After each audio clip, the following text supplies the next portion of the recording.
Blog Talk Radio.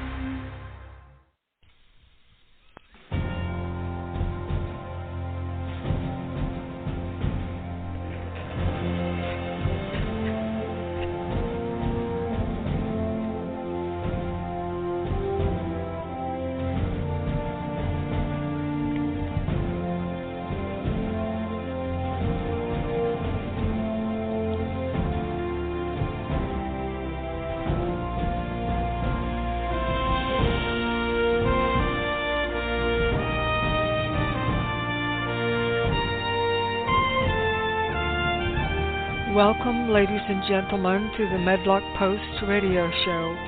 This is where we educate, entertain, enlighten, and empower. The views and opinions on the Medlock Post radio show are those of the host and guests. They are not necessarily the views and opinions of Blog Talk Radio, Spreaker.com, its corporations, affiliates, or any other podcast streaming services. Thank you for joining the show today, and here is your host, Richard G. Medlock.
This is the story of America, and the idea that all men are created equal, the idea that our rights come from our Creator, not from any man or any government, the right to life, the right to liberty, the right to the pursuit of happiness, and that with these rights and in this place, God has given hope a name, America.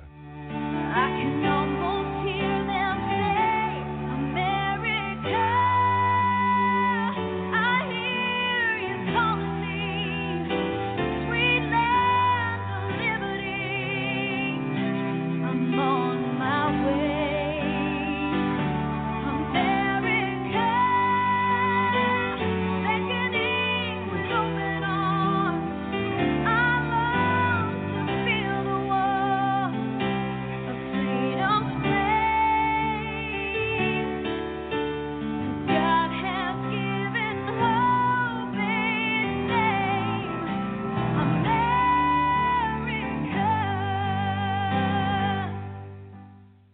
From landing in Jamestown in 1607 to landing men on the moon in 1969. From discovering the New World to feeding and healing and protecting the whole world. America has been a rare and welcome beacon of light. A light that is beginning to fade. It's time to inform, time to inspire, time to celebrate all that's good about America. That's what Up With America is all about.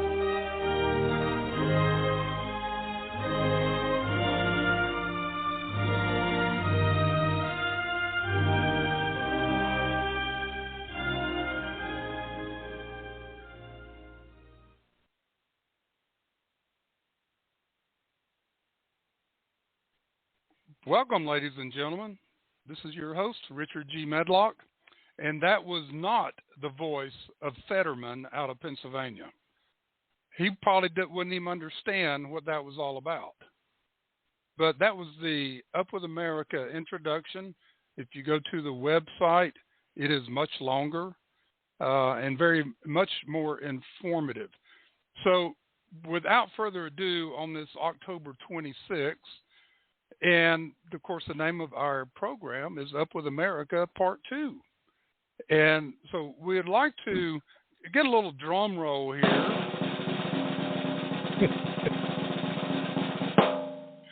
And welcome direct from his last show at the Lounge Bar at the Las Vegas Airport. Please welcome,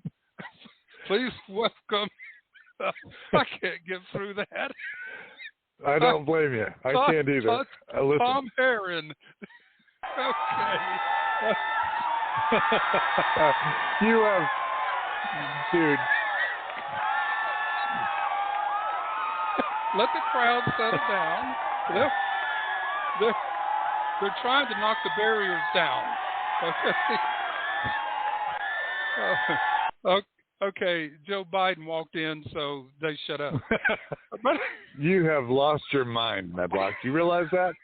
Yeah, you definitely have. By the way,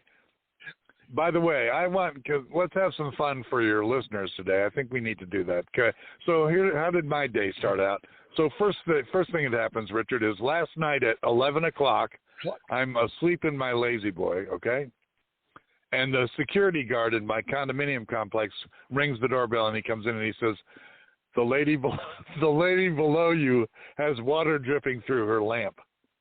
And so we discovered, yeah, I'm not kidding. So we discovered that there was a leak in the faucet in my kitchen. Thankfully, it didn't do much damage at all, and we were able to stop it. But they came in this morning about 20 minutes ago to repair it. And just before I was to go on the air, before that, because we had worked it all out, my next-door neighbor sounds like she's having her entire condo rebuilt. So they start pounding and sawing and all this stuff. So I just want your listeners to understand that it works out nicely for me because I got in the car and I drove to the beach, which is 5 blocks from my house, and I'm sitting here looking at the Atlantic Ocean on a perfect Myrtle Beach day. So I couldn't be happier about that. Now, if we have trouble with the audio, it's probably because I went for a dip or something. But just, anyway. So that's how my day started. Yeah, great day, great night, great day. Been there, done that. Yep. Except I didn't get the chance to drive to the ocean. But while you're sitting there talking with us, look out for any Russian submarines that might go by. And listen, Richard, you probably know the story, but I'm sure most of your listeners don't. During World War II, there's a place just south of Myrtle Beach called Atalaya. It was almost like a castle that was built by a very wealthy guy and his wife, who was a sculptress. And the castle called Atalaya is right next to the water. It's a beautiful, neat, interesting place. And it's across from Brook Green Gardens, which is the sculpture garden for Anna Hyatt Huntington. This is the woman and her husband that live there. And the stories are, nobody's ever been able to prove or deny this, but the bottom line is, the stories are that German U-boats would pull up, because he was a Nazi sympathizer, they would pull up just outside Atalaya and come ashore and spend the evening partying with those guys. I don't know if it's true or not, but I've been down there many times. It's a great legend anyway, for sure. Well, I know the U-boats is true because my father-in-law, when he got through with training out of Columbus, Georgia, he was assigned to the Atlantic coast of Florida, and he said every night we would sit there and count German U-boats going up and down the coast. So, no kidding. Wow. No kidding. He says, oh, yeah, they were there. And there have been some stories and even some movies about how they would come ashore and try to come in. Remember, the one thing, they tried to get a group of Nazis on shore. They got them on shore, and they were going to blow up the railroads in America to shut down the transportation lines. So, and now that's a true story. Wow, that's amazing. Yeah, the FBI was able to capture them, and they had buried all the explosives, and they were able to go out and finally find the explosives and dig them up. Anyway, Okay, so what you're telling us, Richard, is that the fact that America's railroads are a complete shambles and that Amtrak is the worst decision the government's ever made has nothing to do with Nazis. It's just that way. That's right. That's right. I was good. talking about I the got you. 40s under FDR. I hear you. I hear you.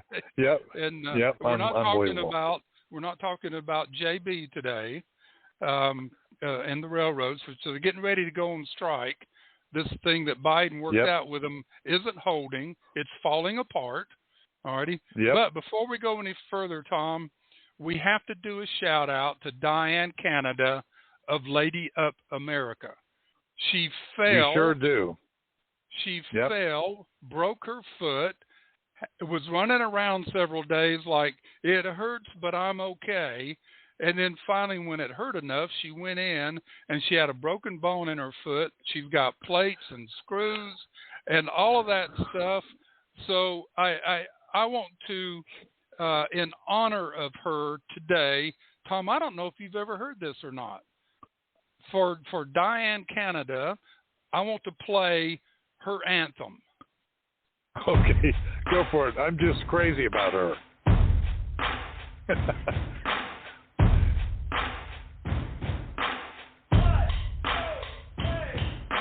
Lady up around this house, lady up around this town.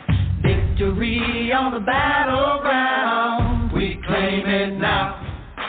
Lady up around this house, lady up around this town. Victory on the battleground, we claim it now. Lady up around this house, lady up around this town. Victory on the battleground, we claim it now.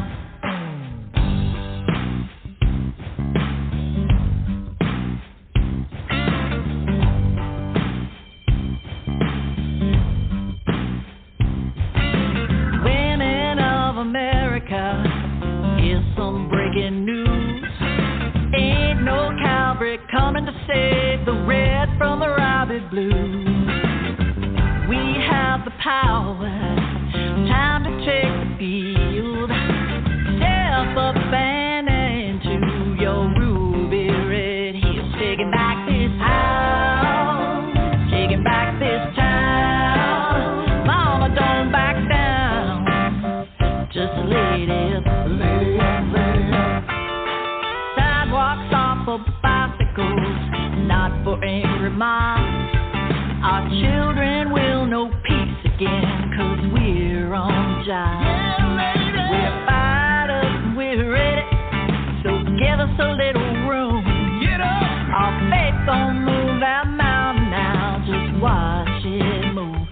Taking back this house, taking back this town. Mama, don't back down, just a lady up, lady up, lady up. Taking back this house.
All right, that gets you going, ladies and gentlemen. Now, Tom, I don't know if you know the story behind that. That is Diane Canada singing. No, come on. That is her voice. Come on. Yep. Oh, my goodness. I mean, by the way, I don't know if you explained to everybody that she injured her foot. First of all, she was in Florida on her tour when she injured her foot and kept on doing that. And then her husband got sick and she had to run home. So the last month of her life has been crazy. She's a phenomenal person. What a crazy song that is. Wow. Yeah, she was on here right after her tour. And right. We had a great conversation. The first time she was on and we played that, I said, Diane, you need to make this into a ringtone. And a ringtone for your phones. And when she was on the last time, she says, we're almost there. We figured out how to do it. And once it's done, we'll put it out there. And I just told her that I get royalties because it was my idea. So I love it. All right. Okay. And for the record, just so you know, just everybody so you know, for the record, when you heard that opening segment about Up With America, and if you go to the website and watch either the short version or the full 20-minute film, that piece of music is by a phenomenal artist out of Nashville named Dustin James, who a few years ago gave me the rights to use that song anytime we're doing anything for Up With America because he loves the whole Up With America concept. The song is called America. I think it's a bad name. It needs to be called something different, but the song is fantastic. So if you go to YouTube, you just look for Dustin James America. Great piece of music. Yeah, that's inspiring. So maybe we can work it out where when you're on the show, we can play it. So that would be fun. Yeah, absolutely. Yeah. All right. A little bit of economic news. Moving on. It came out right before the show started. Mortgage applications are down from a year ago. How far down do you think mortgage applications are, Tom, from a year ago? In terms of, I would say they're probably off, 20%? They're off 42%. Oh, come on. Oh, my goodness. From a year ago. Now, goodness. Wow. This is purchase mortgages. Mortgage refinance in the last year from a year ago is down, wait for it, folks, 86%. So, but hey, Richard, you need to understand the economy is in great shape. I heard the president say that it's as strong as hell, he says. So I don't know what you're talking about here. And we have zero inflation. He told us that. Right. We have correct. And everything. What are you guys fussing about? Who was it the other day? Governor Whitmer, or no, it was the governor from Michigan in her debate with Yeldon. She says, I don't know why the Republicans are so bent out of shape on crime rates. That was crazy. Hey, listen, Medlock, let me ask you something. Don't you think your listeners would love to hear an interview between you and Joe Biden? Because I've got one for you. You ready? Yes. You ready? Okay. I'm ready.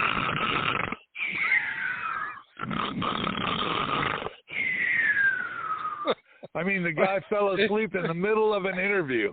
Unbelievable. Either that or he's sniffing. Yeah. So or sniffing some teenage girl's hair, which is even worse. Well, that's I just what don't I meant. even. I know. Anyway. I know. Okay, folks, we're going to have fun on this show, and so far we've succeeded. So hang with us. Yeah.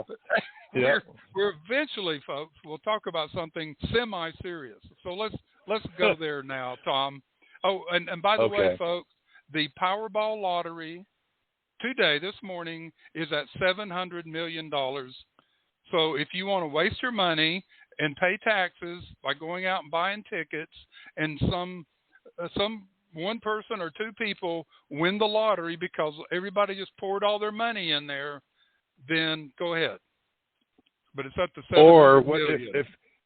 If you are a person who borrowed money for college a few years ago and you're going to get a check from the government to pay it all back, then you could apply for this thing and then do us a favor and don't accept the money from the government, okay? I hope that never happens. I'll shut up. You're in charge of this interview. Let's do it, dude. So, there's so many things to talk about, folks.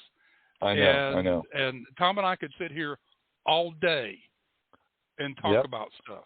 All right. We often do sit here all day and talk about stuff. We do. If you guys could listen to our phone conversations like the government does, you would be amazed. Oh man, you're killing me here. So anyway, folks, if I disappear all of a sudden, they've dragged me into the ocean from this beautiful spot that I'm sitting at. Go for it, buddy.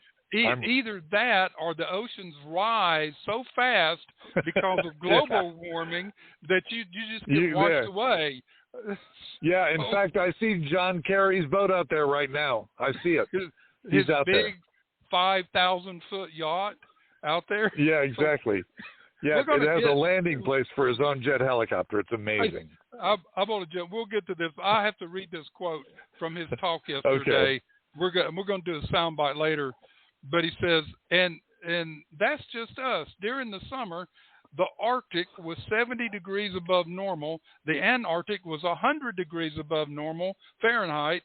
And while 3 continents experienced record heat for the first time, all on the same day. We'll get to that, folks. But 100 degrees, folks. All righty.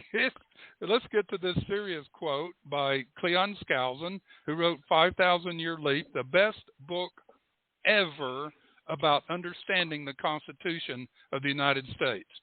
And you can buy it on Amazon. All right. Quote, anyone who says the American Constitution is obsolete just because of social and economic conditions have changed does not understanding the real genius of the Constitution.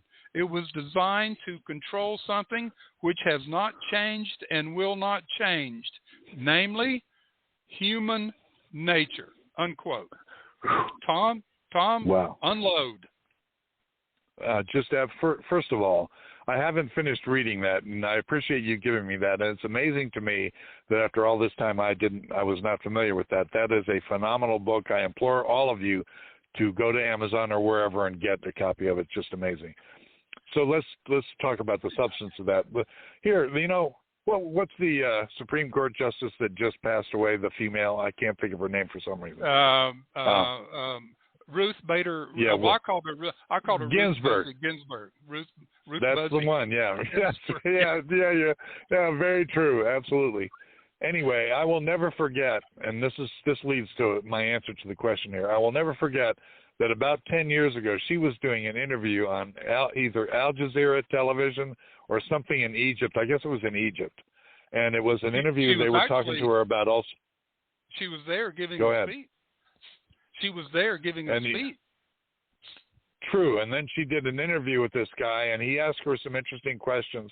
And at the end of the interview, he says, we're forming a new government here, and everything's going to be changing. So we would like to have your recommendation on what to do about creating a new constitution for Egypt. And she said, well, whatever you do, don't pattern it after the United States Constitution, which is old and out of date and needs to be completely updated and changed, because that's not – if you follow the United States Constitution, there are so many better ones in the world than the one we have. Now, keep in mind, this is a woman who's got to base every decision she makes on the Constitution, and she just acknowledged that she doesn't like it, she doesn't believe in it. I mean, this is insanity.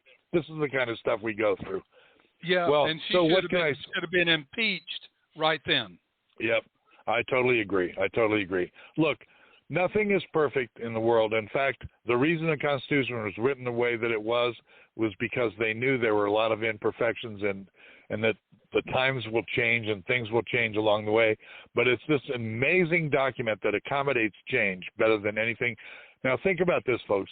Constitution was 1787, and that's 240 years ago, whatever, right? And the bottom 45. line is, in all those years, that amazing document has only been amended, well, really only 26 times. The 27th, because one of them was rescinded. That was the one about alcohol. So the bottom line is, this document was designed to be able to be flexible, to accommodate changes in whims and wishes and so forth. And every now and then, if there's something significant, the only way to change it is to either have Congress pass an amendment to the Constitution, and then once that happens, once they do that, which is very difficult to have happen, then it has to be approved by 2/3 of the states, right, Richard? So the bottom line is, it's so beautifully done that it almost didn't need to be changed. It was changed to accommodate things like too much racism and so on and so forth. And so a lot of good things have happened to it. But the bottom line is, it was prepared and written by geniuses. I will never forget as long as I live. And of course, Thomas Jefferson wrote the Declaration of Independence, but all these guys were involved in that stuff. When John F. Kennedy was president of the United States back in the early 60s, I think it was in 1962, Kennedy was entertaining all the Nobel Prize winners from around the world at the White House. And he stood up to give the toast to the Nobel Prize winners. And he said, "I know of no time in the history of this great building in which more intelligence was gathered in one room than with the possible exception of when Thomas Jefferson dined here alone." Well, those are the minds, Madison, Jefferson, and those guys. Isn't that amazing? Those are the guys who wrote this thing. It is an amazing document. I always refer people, if you want to see something great, go to the movie Amistad, which is a film about a ship that was taken over by the slaves that were being brought to the United States, and they mutinied and killed everybody but one guy. And then they were on trial, and John Quincy Adams, the son of the original John Adams and also a president of the United States, was the attorney who handled the case. And at one point, he's walking around the Supreme Court. Go see the movie Amistad or rent it. And at one point, he walks around the room and he looks at the busts of all the founding fathers, and he just looks at everybody and he says, "We've forgotten to listen to the voices of these people." And the bottom line is, we need to always never forget that these are the guys who laid the foundation for everything we are and everything we can be. And that's just so true. I've always loved that quote. Well, when we look at the genius that took place with that, matter of fact, I just pulled up the movie on my Amazon thing, and I'm going to put it in my favorites. Yeah, to absolutely. watch. But when we look at the genius and the inspiration, you say that that you are to inform, inspire, and celebrate America at Up With America. Well, focus on the inspiration that took place with those founding fathers as they met, as they discussed their ideas, as they discussed what was best moving forward. What was the best economic system? What was the best judicial system? Separation of powers. There's only been no other country before us had done the three stages, the three organizations, the legislative, executive, and judicial. They'd only done two. We were the first one in history. And it worked well, and it's still working well to a point. But when you look at these geniuses and how it's held up, but the focus here on this quote is human nature will always change. Human nature will always be human nature. You have the power hungry, the greedy, the lustful, and that's what we're seeing just come uncontrolled in the Democratic Marxist Party today. We see all of that. And by the way, I am so glad you just said that because we can address this later if you want to, but I wanted to make a comment about the Democratic Party and socialism and communism and so on and so forth. And the reason I'm going to is because you may or may not be aware, I think you probably are, that I was asked to give one of the keynote addresses at a function this last weekend. On Saturday, a group was formed here on the coast of South Carolina that's a whole bunch of conservatives. It's an alliance of a bunch of conservative groups. There were about 150 or 200 people in the room. And the entire purpose of this event that they had, which was just phenomenal, and Up With America was part of it and one of the sponsors, the entire event was to raise money to build tiny homes for homeless veterans, because the county that Myrtle Beach is in, which is called Horry County, is the number one destination for veterans when they retire. And it's the number one place where there are veterans who come here who end up being homeless because they've been in such bad shape. And so an organization here in Horry County called the Veterans Welcome Home Center, which is run by a phenomenal young man named, now my mind just went blank, Scott Dillabon, who's been on my show a few times. You may remember that. Anyway, he's running this thing, and he decided about a year and a half ago to see if he could build a couple of tiny homes for these homeless veterans so that they would have someplace to be. And so what we've done in the last year and a half is truly remarkable. And on Saturday, we raised an additional almost $15,000. Each home costs about $14,000. And they're already under construction. They're building 25 of these homes in Myrtle Beach, just a few blocks from the ocean, so these guys have a place that's safe and a place they can live, and a joint community room with a kitchen and everything else. So we were so proud to be a part of that thing. And I just so as a result of that, the reason I brought it up now is because in my address to these people, I'm thinking about what makes America great. That's what Up With America is all about. And everything we've ever done from the day we began this organization quite a few years ago to the complete revision that we're in the middle of right now, which is why we've been off the air for a while, is that we're completely revising our Smart Solutions for America to accommodate the changes that have happened, because human nature is affecting America really badly at the moment. And so we knew we have to realign what our focus is. And so basically my whole entire address was to praise the veterans. I was not one. I don't know about you, Richard, but I had the misfortune, I guess I would say, of not being a veteran. But my father was a World War II veteran and a hero, a pilot who crashed his plane at the end of the war. And we devote as much time as we can to helping the guys that made this nation great. You know, what's that wonderful poem? It is not the pastor or whatever it is. It's the soldier who gave us our freedoms, and we can never forget that. Anyway, I kind of went off there. Sorry about that. Well, no, that's why you're on the show, so I can sit back and take my naps with Biden. So, okay, I got you. No, I was listening to every word. And the sad thing here, ladies and gentlemen, let's put this into perspective. We have thousands of homeless veterans in this country that sacrificed to go overseas, to fight for freedom, to help other countries. And the United States government has totally turned their back on them and focusing on illegal aliens and criminals and things that do not benefit America. But our homeless vets are out there struggling, and we should be focused on them. I've said for I think I learned this from my dad. It goes back so far. He said a veteran, once they have served, should never, ever pay taxes again. They've paid their dues. Hey, boy, I totally agree. Totally agree. So, that's absolutely perfect. I agree. Yeah, no state tax. Yeah, and listen, anything, you guys that want to help this thing out, there's all sorts of organizations all over the country, but if you're interested, you can go to the website for Scott's organization, which is, no, I just blew that one. I can't think of the name of it again, but I will come up with it before the day's over. So anyway, bottom line is you can help these guys. You know how many veterans we have living in Horry County right now? This will blow your mind. You probably have about 45. Go ahead. A minimum of 30,000, and there's more moving in every day. This is such a great place for them to live. It's a fairly low cost of living, but if you're down and out on your luck, things are bad, and we're going to make sure that they are taken care of. So I'm proud of what they've done, and I'm proud of our participation in it, and that has everything to do with what the founders created here, that we've got these soldiers that have volunteered their time, and many of them sacrificed life and limb to make sure that we are sitting here on this radio program talking about the things that are important to this country. And we are in a lot of trouble, folks, and nobody knows that better than Richard Medlock. So I just want to say that.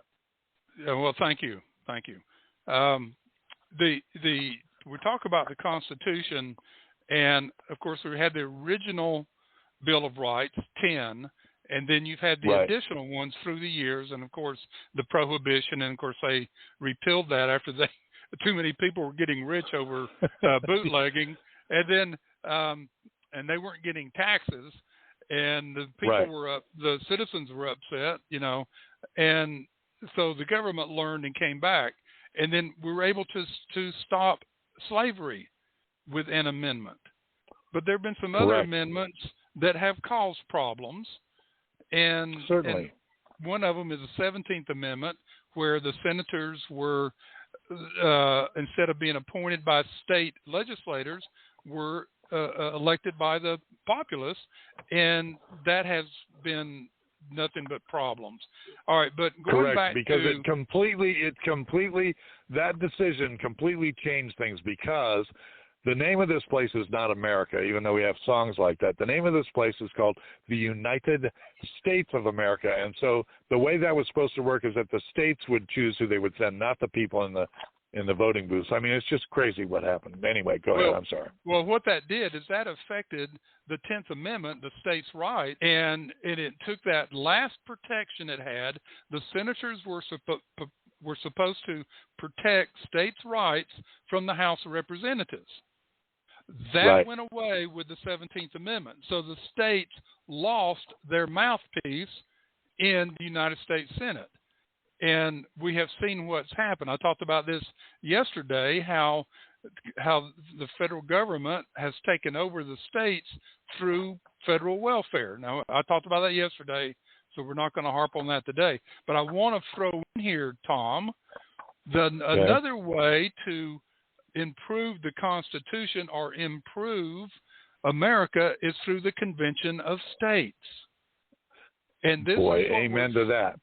This is what we're fighting for right now, to have a convention of states, to get term limits, a balanced budget bill, and other things to take back our country.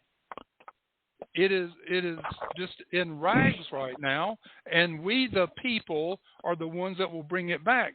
So get with your legislatures, hound them, go after them, to pass a convention of states legislation so we can get there and we're not going to rewrite the Constitution. That's what the left is trying to tell everybody. Oh, they're going to do away with the Constitution. And they call it a convention they call it a constitutional convention.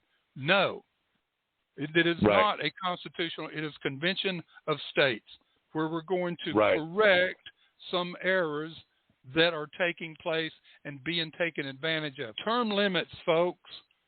We don't need 100 and 150, 80 and 90-year-olds sitting up there in Congress for 40 years and making millions and millions and millions of dollars.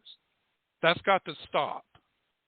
All right. Okay, a little side. You know what? Now, no, not a side thing. That's a fundamental thing that has got to happen. And those of you who are worried about the Convention of States happening, and then all of a sudden we're not going to have the Second Amendment and all this nonsense. Listen, in order for whatever the Convention of States agrees on to become law, it has to follow the exact same things that are already in the Constitution. So, was it 2/3 of the states would have to vote to approve any of those amendments that would come out or be changed in the Convention of States? So there's nothing to fear. There's not enough states that people would say, yeah, we want to ban firearms or something. It's just ridiculous. But you're right. Any amendment comes from has to go through the 2/3 of the states. Correct. And that's why the Equal Rights Amendment has never passed. Right. Exactly. And that's been going on for how many years? So I don't know. So if your state hasn't done this yet, then get on board with the Convention of States. I know you've had Chris on the air a couple times talking about this whole thing. They're doing a great job, and we're getting close. What are we up to, 19 or 20 states now? We only need about 10 or 12 more, and then we can finally get there. Yeah, here's one. I'm going to introduce one thing that you can think about. We can talk about it or not, and that is that I've been a term limits advocate forever, but I have decided that we need something else, and I don't think this belongs in the Constitution. But once we have made these changes, we need to find a way to have term limits for bureaucrats, because when you think about what's wrong with America right now, it's twofold. One, you've got these ancient people that are trying to run the country, that it's all about the money and how much money they make. They get up there, it doesn't matter which party they're in. It really doesn't matter whether you're a Republican or a Democrat, but half of your time is spent raising money for your party instead of doing what you're supposed to be doing. And then on top of that, you have millions of bureaucrats who get these amazing jobs working for the federal government that they can't lose their job. I mean, virtually it's permanent employment. And so those are the people right now that are affecting what's happening with the FBI and all the agencies out there. All these decisions that are being made by people who have been living in the Washington area, making lots and lots of money, living these elegant lifestyles, and just enjoying themselves while you and I are suffering out here in the countryside. We have got to find a way to get the swamp, as it's called, back under control. Well, as you can see, folks, when Richard and I get going, we can talk forever about every issue. Well, yeah, it just rolls and rolls and rolls. The deep state, the administrative state. Let me ask you this question: who wrote the Inflation Reduction Act? Members of Congress? No way. The administrative state writes the bills, sends them up there, and says, "Get this done." Right, exactly. And because you don't hear about, they've been negotiating this for months and months or something like that. Just all of a sudden it appears. These are coming from the administrative state. They send it to their pawns in Congress and to their pawn right now in the White House and say, "Get this done." And then they go out they get their buddies to spend all this money and in the media to propagandize it, and a bunch of people fall for it until after it passed, and then all of a sudden you realize it's not the Inflation Reduction Act, it's the Increase in Inflation Act. And correct.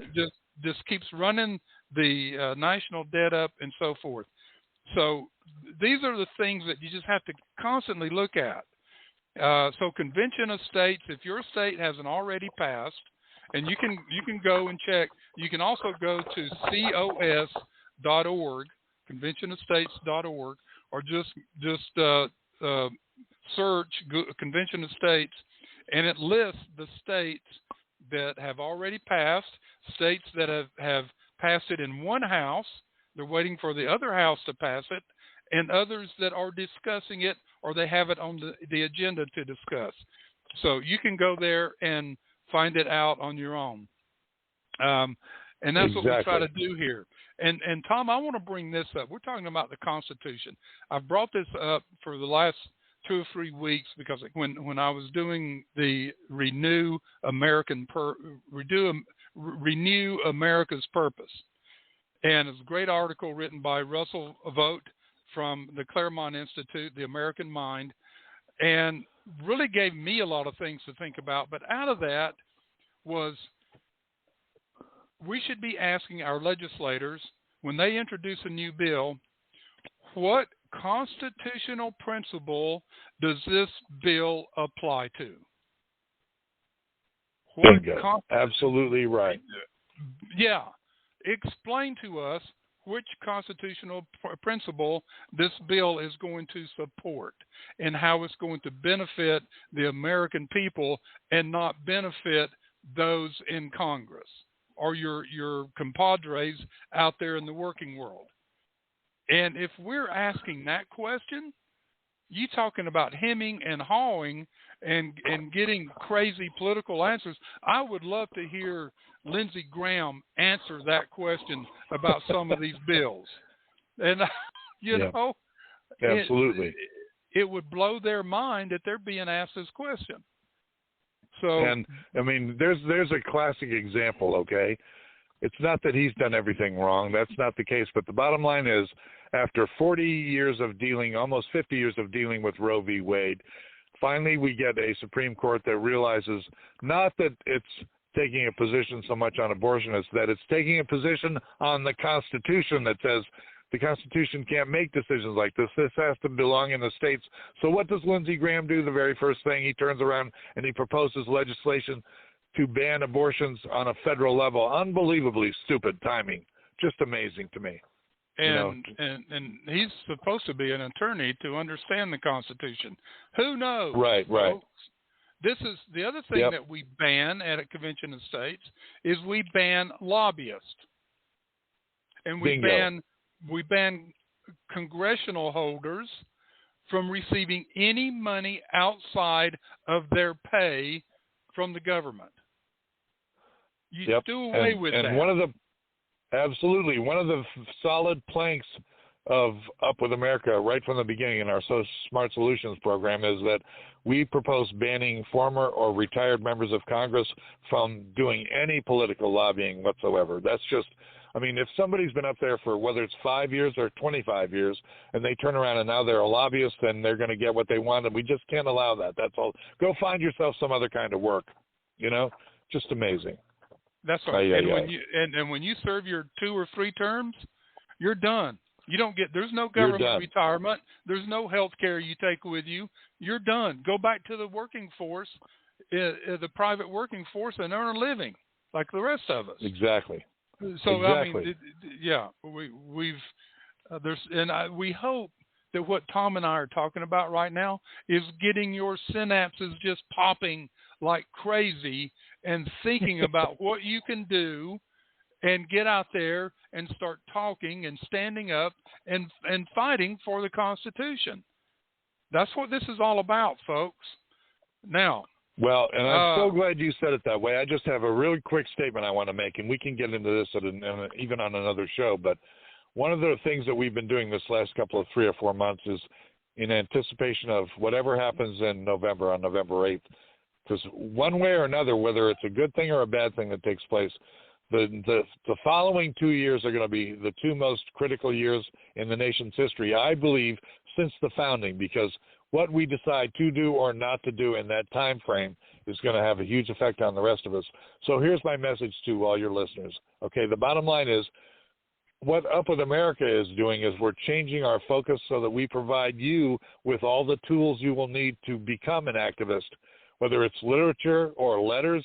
One of the things that we're doing, as Richard knows, is that become evident after we interviewed and talked to a whole lot of congressmen and senators and their staff, is that email has destroyed the ability of the American public to have any impact whatsoever on your elected representatives in Washington, because it's just an electronic thing that gets piled up inside their computers. People don't read that stuff.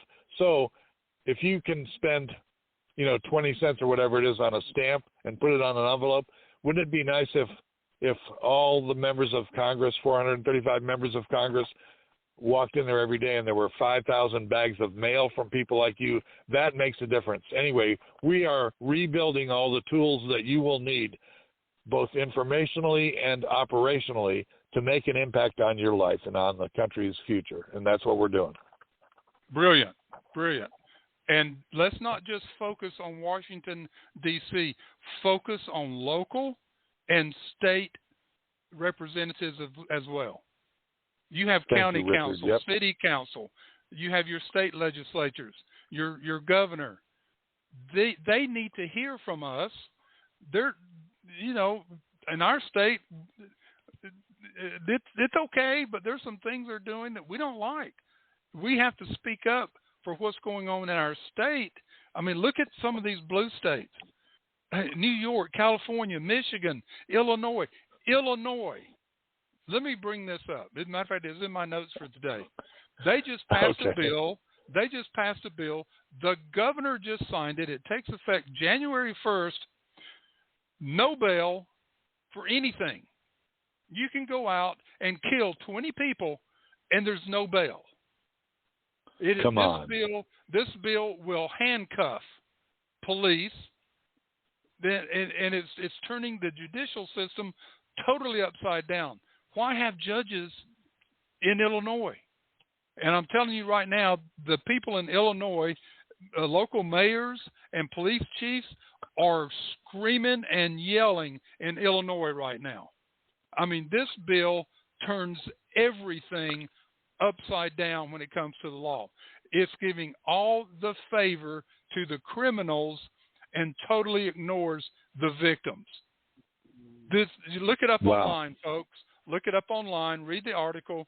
It's there. It will blow your mind. I mean, talking about what principle of the Illinois Constitution does this apply to? Wow. Talking about getting blown away. This is what's going on in America. All right. Absolutely. In fact, what Richard's talking about here is that everything that happens on Pennsylvania Avenue happens on Main Street, and it starts on Main Street. It doesn't start in Washington. It starts right here. I'm going to give you one example that Richard is painfully familiar with.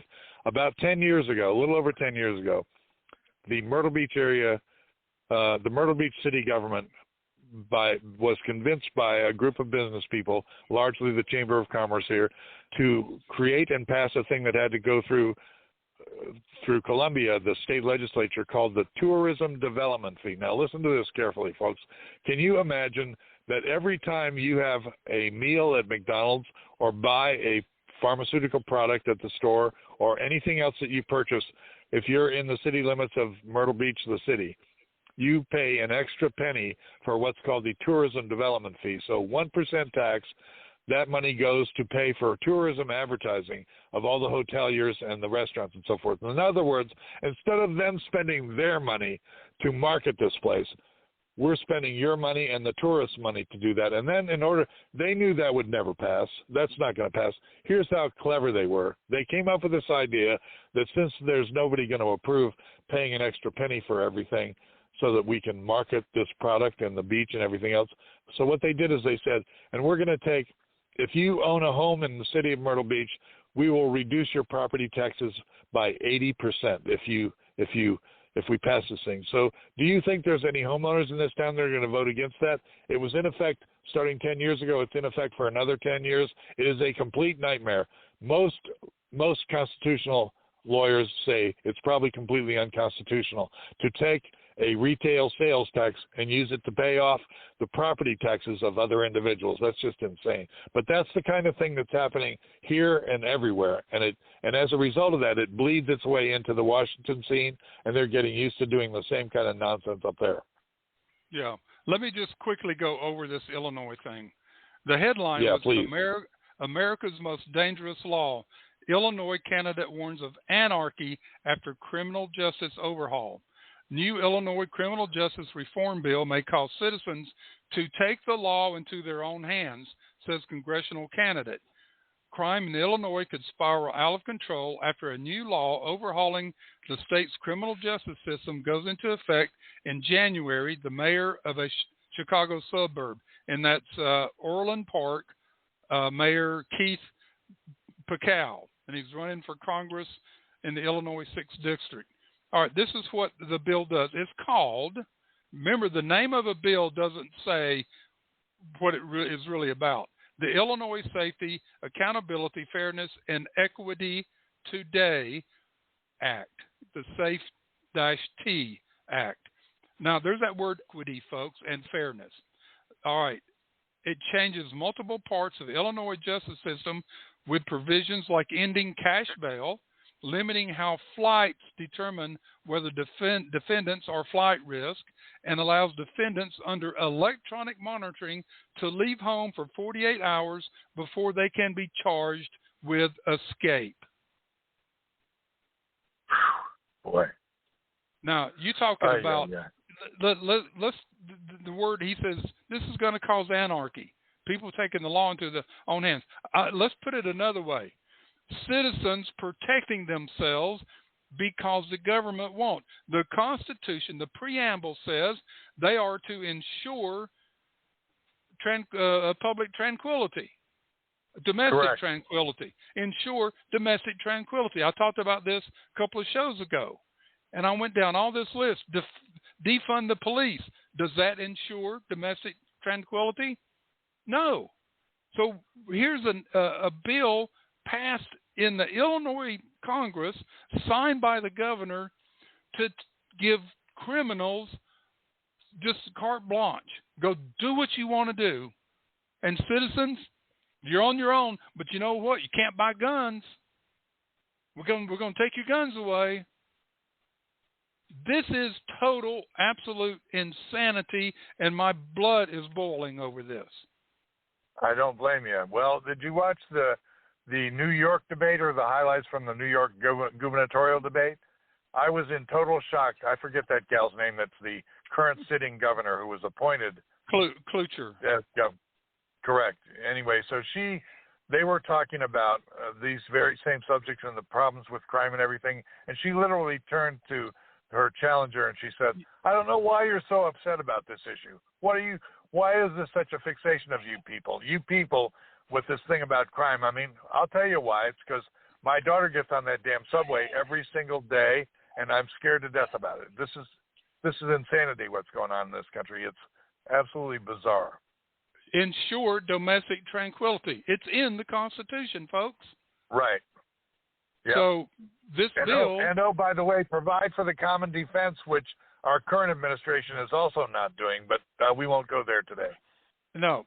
So let's ask the Illinois governor, how does this follow the constitutional principle to ensure domestic tranquility? Exactly. Good question. But we're providing fairness and equity to all the criminals. Criminal folks, you lose that right. And that's in the Constitution. All right. we're blowing it out here today. No shortage of subjects, is there, Richard? No. Yep. And again, folks, we want you to think about these things. Now, if I've got a cousin a few years ago, they left Chicago. They'd had enough. Sure. They left. They went to Florida. And they said, no more. We're done with this. Taxes were high. I mean, their home was paid for, but their taxes were like $3,000 a month on their home. They said, enough of this. I lived there in the early 70s, and at the time that I lived in Chicago, which was 73 and 74, as I recall, it was probably the safest major American city then in the entire country. My office was on Michigan Avenue. I could walk downtown with total safety. There were no problems whatsoever, and it was run the way it's supposed to be run. Now, I mean, there were some bad areas. There are always bad areas, but that was a great city. It was under great leadership, and it was in great shape. It is a complete disaster now with the mayor, who's a complete mess. Mayor Beetlejuice, you know who I'm talking about. Oh, man. And I know.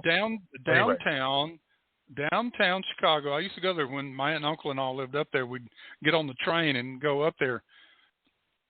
We would go downtown to this restaurant, Chicago Deep Dish Pizza.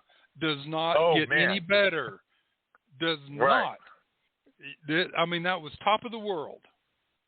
The Chicago Deep Dish Pizza. You're not kidding, brother. It's an amazing town, and the architecture, which is what was my first love. I was going to be an architect until I was told I was too stupid in math to be an architect. It only took 10 years later, while meeting with architects at Skidmore, Owings, and Merrill in Chicago, where the guy said, "You didn't do architecture and you decided to do this stuff because of your math skills?" And I said, "Yeah." And he goes, "You don't need math to be an architect. That's engineers. I don't know anything about math." I'm like, "Oh, well, typical of the way things go." Anyway, I keep interrupting you. I apologize. Go for it. Well, no. We're throwing these points out there and these great stories, so people will know who we are. So let's move to another story about Tom Herron. I almost said Tom Selleck, but Tom Herron. Oh no. And there's a debate who's the more handsome here. So anyway. Yeah, right. Sure. All right, you're a sailing man, right? You betcha. You bet. My number one love in life. That's for sure. Okay, so that's it. So you've told us the story about how you set out to sail for England and missed and landed in East Africa because your compass was off by 2 degrees. All right? Correct. So now, when you're sailing, Tom, there are rules to follow. There are boundaries to follow. There are things to be done on that sailboat to maintain it in proper condition so you get the most effective use out of the sails and the helm and everything else. So if you go outside of those boundaries, Tom, what happens? Nothing works. You never get where you're trying to go. You will never win a race. If you're in a race, the passengers and crew that are with you are in serious trouble of their own life or their health. You just have to do it right. The bottom line is sailing, which is probably the most fun thing you can possibly do in life. There's bumper stickers you've seen that say, "I'd rather be sailing," and that is the truest thing I've ever seen in my life. There is nothing more exhilarating than being the captain of a ship, especially if you own it. And here's the bottom line. the captain of the ship can't do it by himself. Even if it's a tiny boat, he can maybe do it. But if you've got a boat that's large enough to have a few passengers with it, you have to have a crew that knows what they're doing, and they have to listen to what the captain is saying. Everybody works in unison. That's what makes this all happen. You have to trim your sails. You have to know exactly how to trim the sails so that you can get just where you're going at the speed you want to go without tipping over or capsizing, without running aground, without crushing other people in other boats. I mean, it is a love of my life, but it's complicated. And once you've understood it, you realize how incredibly important it is to trim your sails and do everything precisely. One little change will change everything that's happening on that boat. And it's just vitally important, not just to get where you're trying to go, but to be safe doing so and don't hurt you or your other people or people on the boat. And if you ever have done that, my brother had the most amazing experience here a couple of weeks ago. He was in Hilton Head. He lives in Cleveland, but he was in Hilton Head visiting some friends. And I did not know that he was going to be doing this, but this is so cool. Dennis Conner was probably the greatest America's Cup sailboat racer of all time. And he built and sailed and won the last America's Cup, I think in 1987 for the United States after he built an amazing boat called Stars and Stripes. That boat is now in Hilton Head, and you can charter it. And my brother, you talk about envy. I've got a picture of him at the helm of Stars and Stripes sailing in the harbor at wow. Hilton Head. Unbelievable. Wow. Anyway, yeah, it's absolutely vitally important. I'm sure it's the same way with racing automobiles, flying planes. My father was a pilot, and it was how to trim the wings and trim the ailerons and all that kind of stuff. This stuff is really important, and at the moment we are kind of rudderless in this government, that's for sure. Yeah, well, let's take these same principles and apply them to the Constitution of the United States. The Constitution set the boundaries for America and Americans to live by, to work with each other, to produce, to have a free economic society. When we have stepped outside the boundaries of the Constitution.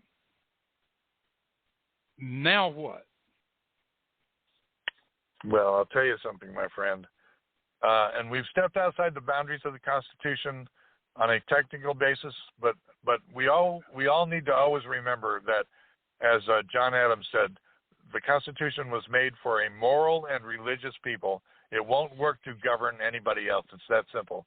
And the truth of it is, our moral compass is crushed. I mean, all you have to do, folks, and if you ever attend stuff that Up in America does, I just did this the other day. We were given a seminar, and I showed them what's happening to your kids when they get home from school, and they're latchkey kids, and you're not home, and they sit there in front of their computer and play violent video games. Anyone that tells you that violent video games are not at the foundation of what's wrong with our schools and these kids that come in and kill people, just go online and look for the 10 most violent video games, and you will be in shock at what you see. And then let's take it a step further, because without this moral compass, nothing that we do works. Without turning back to God, I'm just being blunt about it. If either that or the little man on your shoulder, but the bottom line is, I believe if we cannot turn back to God and use that as the foundation, we will never survive. And the bottom line is what's happening in this country, almost all the bad stuff that's happening is because we've turned away from that. From a moral standpoint, from a societal standpoint, we have lost our way, and we have become overwhelmingly fascinated with greed and money and sex and drugs and rock and roll, and it is a nightmare. And if we do not get a grip on it and get a grip on it fast, it's all is lost. That's for sure, no doubt about it. Yeah, I came up. I used to hear, well, they still do. They say self-control leads to self-confidence. Take that another step, folks. It leads to self-mastery. Self-control, self-confidence to self-mastery. Now, in 1773, the founding fathers and a lot of the colonists wanted to break away from England. They were tired of the tyranny that they were living under. So, but they knew, and here was their fear, since you brought up the moral compass here. Their fear was, are we a righteous enough society to be able to master ourselves, to be self-governing, and live in the freedom that we would have? So that was a big question that came up in 1773, 3 years before 1776. So there was a lot of work to talk about personal, private virtue, and public virtue. Developing your private virtue to take to the public, to have public virtue, to be able to be self-governing under a free society. And after 3 years of the colonists working on this, trying to get to that point, everybody felt comfortable enough to go ahead and write the Declaration of Independence and break away from England and become a free person and a free colonist. Now, that's a short version of that.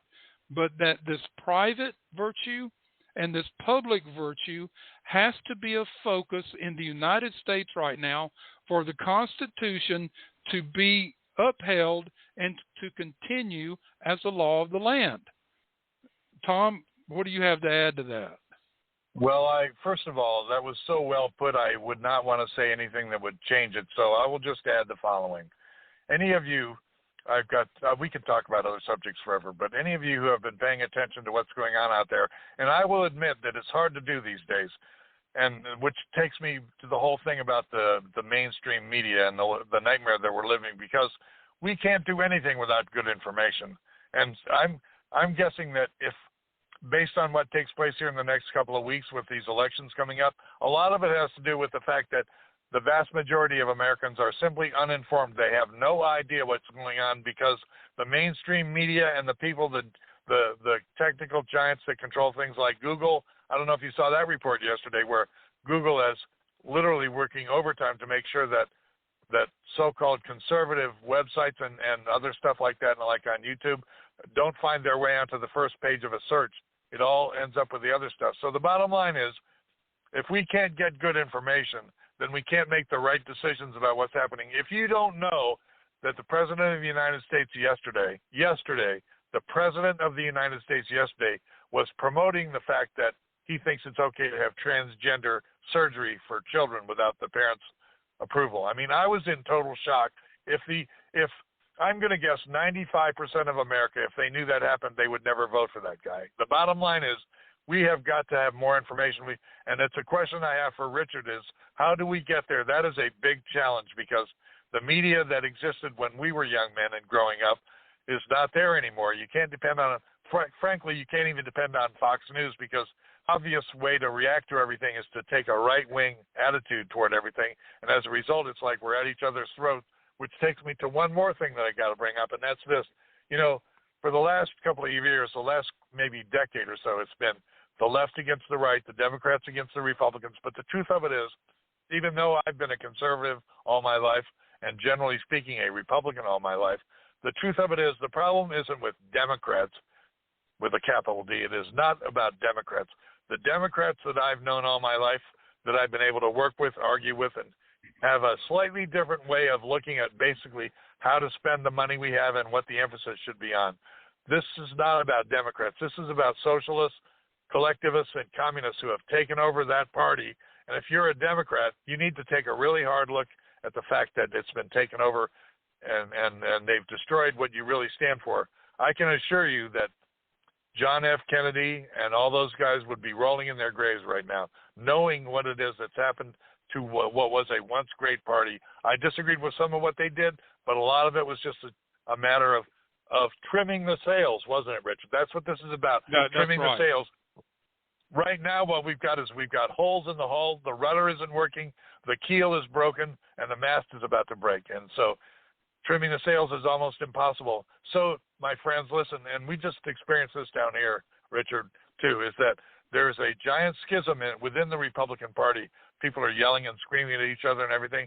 The truth of it is what we should be doing is sitting down together at the same table, finding the areas that we agree on, and then reaching out to the rest of our citizens here, whether they're Democrats or they're just not involved, and having them understand that we have a job to do, and the job to do is for all of us to work really hard to save our communities, protect our citizens, make sure that our children are safe, and protect and save this country. And that's what it's really all about. That's what Up As America's all about. That's what your program is all about, and you just do a remarkable job with it. I'm so impressed. Thank you for everything you do. Thank you, and amen to what you said. The 2 days ago or a couple episodes ago, I talked about how the Biden administration is trying to bring back the North American Union to try to join Canada, Mexico, and the United States as one country again. And our Secretary of State Blinken had gone to Mexico and met with the president of Mexico to start the work on getting that done. Folks, they want to destroy America. Now, I want to throw one word out here that Tom was talking about, and it's chaos. Chaos is what they're throwing at us right now. Chaos and fear Correct. and hatred and division and violence. This is what they're doing. Mark Levin, I read his piece yesterday on his Sunday night show when he was doing his opening monologue, was showing the BLM and Antifa burning our cities. And nothing has happened, folks. That ensured domestic tranquility, where is it? All right, this is what we're talking about. This is crazy. Yep. And I also talked about part of the plan, part of this mass migration that is taking place. The southern border is open. The northern border with Canada is open. You just don't hear a lot about it. It's open. They caught a bunch of terrorists trying to come across the other morning. It was either Wyoming or North Dakota. They caught them trying to get. There's like a dozen of them. They have you focused on the southern border. This mass migration. People are coming in, could care less about the Constitution, could care less about learning about America, could care less. They're coming in and getting free stuff. Correct. And that's Marxism. In fact, yesterday, those of you who are listening to Richard's voice right now and who may have seen the news in the last couple of days, they finally, the federal government finally released their details, and I'm guessing they're lying anyway, that 2.4 million illegal aliens came across the southern border in the last year. That is a staggering number. Multiply that times the amount of fentanyl that's come across the border, and how many beautiful young American children are going to die during the Halloween holiday by eating candy that's laced with that stuff. It's just one thing after another. Richard and I are begging you, you've got to get involved. Let me throw this out real quick. They talk about, they want to codify abortion in America, and they don't say, and that's murder. And then all these people are being slaughtered with fentanyl, and they're doing nothing about it. That's their priorities. Okay, I'm sorry, Tom. Go ahead. No apology necessary. And since you brought that up, Richard knows probably as much or more than anybody that for the last 25 or 30 years of my life, I have been probably as devoted to the Right to Life movement as I have been to saving this country. Because to me, conception until natural death, that's a human life there. That's what we're dealing with here. And the bottom line is that what is happening with this is just so pathetic. It's scary. All that stuff is just incredibly scary to me. And I'm probably going to have to leave in a second, so I'm going to read you something. This will take me about 2 minutes, that's all. This is what I wrote sometime back called The American Experience. And it says this: no nation in history has done more than America to advance the pursuit of happiness for the common man. No nation has done more to promote the cause of freedom or of equal rights. No nation has done more to defend the weak, heal the sick, feed the hungry, or shelter the poor. And regardless of our divergent and healthy political ideologies, both left and right, liberal and conservative, Democrat and Republican, Americans have consistently stood together to prevent what President John F. Kennedy, a Democrat, referred to as the slow undoing of those human rights to which this nation has always been committed. In spite of those who would denigrate our achievements, Americans have built and sustained a quality of life never before imagined, much less achieved. All the pharaohs, all the kings, all the Caesars built spectacular monuments to their own egos on the backs of second-class citizens, but could not compete with the average lifestyle of today's average American.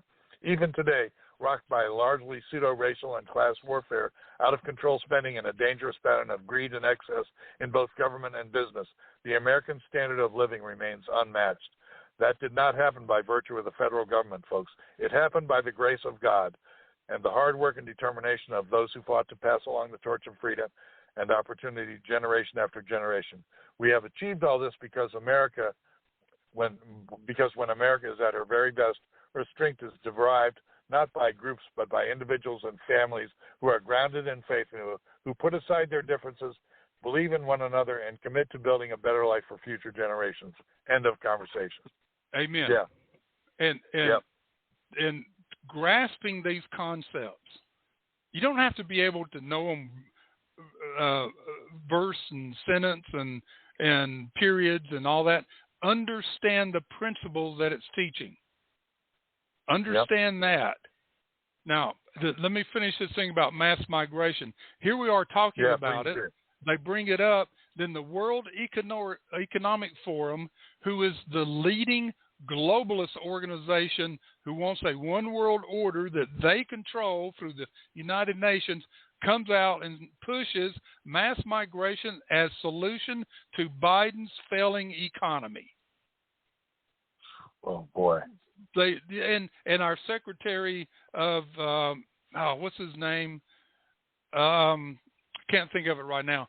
But he came out yesterday and says, no, we've got a catastrophe coming if we do not bring in all these people coming across the border and get them jobs. Oh, who was that? Mayorkas? Is that who it was? No, let me pull it up. I got to pull this up. Okay, that's all right. Yeah. Here it is. Secretary of Labor Marty Walsh. A catastrophe is coming for the economy, but it's not recession or inflation. It's if we don't give these people jobs. Crying out loud. Oh, my gosh. This is the insanity that we're dealing with here, folks. And we hadn't even got to John Kerry talking about insanity. I know, and not only that, when you're talking about this unbelievable migration problem, this open border situation, just this morning I saw a report, Richard, that said that the mainstream media in the last year dedicated a grand total of 100 hours in the last year to the whole thing on the southern border. That's it. Most people don't even know we have a problem there. Well, I think they do. The ones that are going to be voting, they know we have a problem. And I'm pulling up something I did. Which show was it? Well, I did a couple. Episode 67, Is There a Real Constitutional Crisis? 68, How America Arrived at a Constitutional Crisis. And then episode 69 was entitled Anything Goes Friday, where I covered some of these things. One of them was the North American Union and trying to put that together again, like the European Union and so forth. Yesterday's show, episode 70, was liberty versus tyranny. That's where we are. You talked about what we're voting about. Liberty or tyranny. Do you want to live in freedom or do you want to live as a slave? You got it. That's right. That's where we are. Folks. Yep. And we practice that, saying that in unison. That's where we are. Yeah. Yeah. And what was Ronald Reagan's famous line that freedom is never more than one generation from extinction? And that's where we are right now, folks. What happens on November 8th and then what happens 2 years after that will determine, I believe, once and for all, the future of this country. And we have two directions we can go, and one of them is a disaster for my grandchildren, I can tell you that. So get out there, get involved, tune into Richard's show all the time, get involved with Up With America. Pretty soon the new website will be up and all the new programs we're having, and of course Richard will be a frequent guest on our stuff, and I look forward to that. Well, I do too, and we probably won't be able to have these kind of conversations on that format, will we? We're going to try. We'll do the best we can. We're going to do the best we can. And so, folks, I think if you listen to this conversation that's been going back and forth today, you understand that Tom's heart and my heart is broken for the condition that we see America in right now. Our hearts are broken. And that's why we are fighting with everything we have to save America. And let me put it this way, though, and Tom mentioned it earlier, America is still standing. The good people far outweigh the bad people. We get up every morning, we go to work, we do what we're supposed to do, we follow the laws. However, if we lose this election and we lose in 2024, my fear and Tom's fear is there will be more blood in the streets. And that's our fear. Bingo. You nailed it, my friend. And listen, let's plan on doing this again soon. If it is helpful to the audience, we will try to pick out one or two subjects and stay on them. But I think this was important today because there are so many things that we need to address and face and work together on. Folks, whatever you do, find something that's of interest to you. Maybe it's education, which is a huge, gigantic issue. We've got a whole new education program underway at the moment. And the bottom line is if that's what floats your boat, then run for the school board or get involved with your school board. The bottom line is without you doing something, nothing will happen. It's that simple. That's right. And do you need to leave? I need to leave, my friend, if that's all right. I'm sorry about that. Well, we Can have you about believe 8. We've been going almost an hour and a half nonstop here. How about that? If anybody's still listening, I appreciate that you did. Yeah, this is Tom. This is not Tom Selleck signing off. I can tell you that. This is captain of his yacht, Tom Herron. You got it.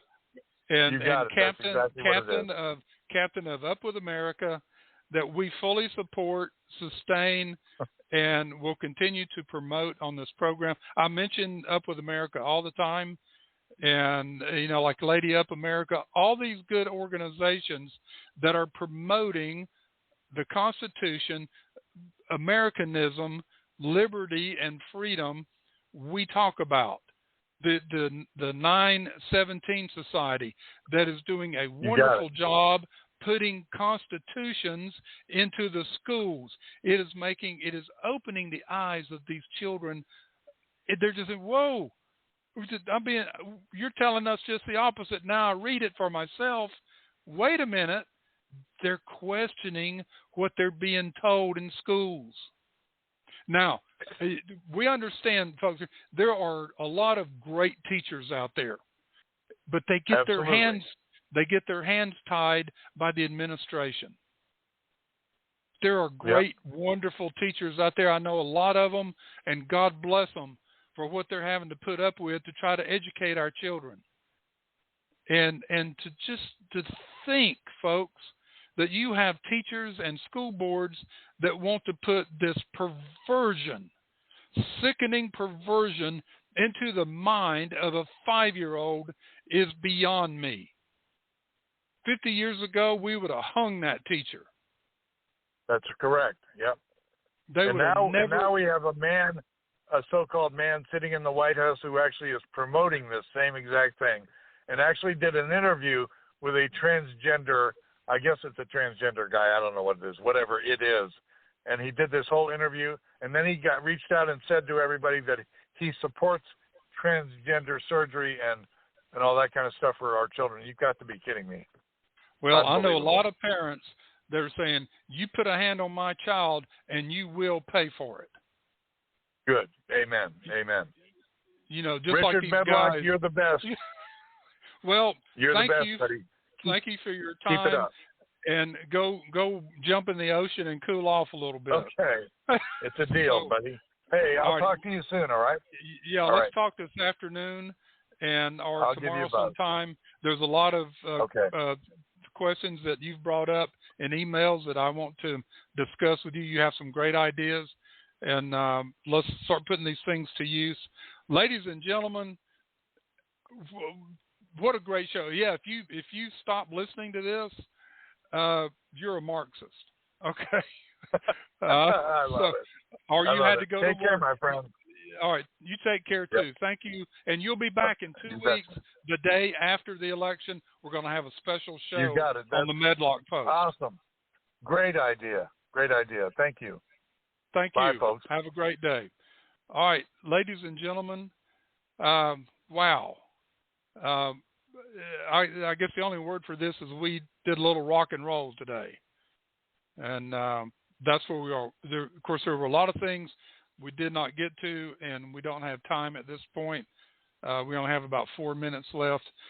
Tomorrow, on tomorrow's show, we're going to get to John Kerry and the Council of Foreign Relations and this climate crisis scam for everybody's money. And when you listen to this soundbite from his speech at the Council for Foreign Affairs from yesterday, it will blow your mind. It will blow your mind. And we didn't get to that today, so we will do that tomorrow. What a wonderful day, folks. What shall we go out with here today? I was going to play that for Tom. He'd have loved that. Let's do this. We talked about the preamble to the Constitution. Let's listen to this, and then I'll sign us all off with our goodbye. So listen to this, and I'll be right back.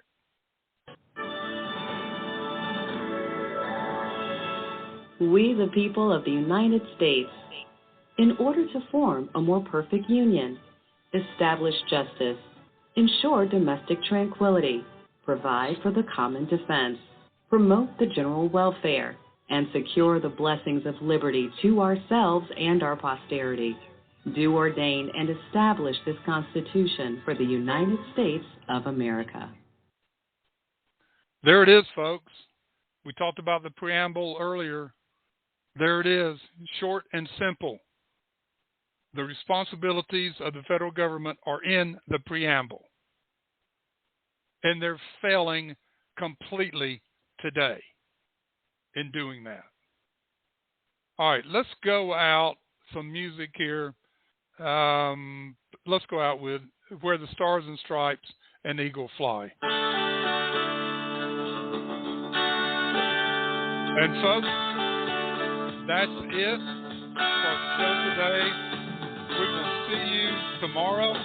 May God bless America.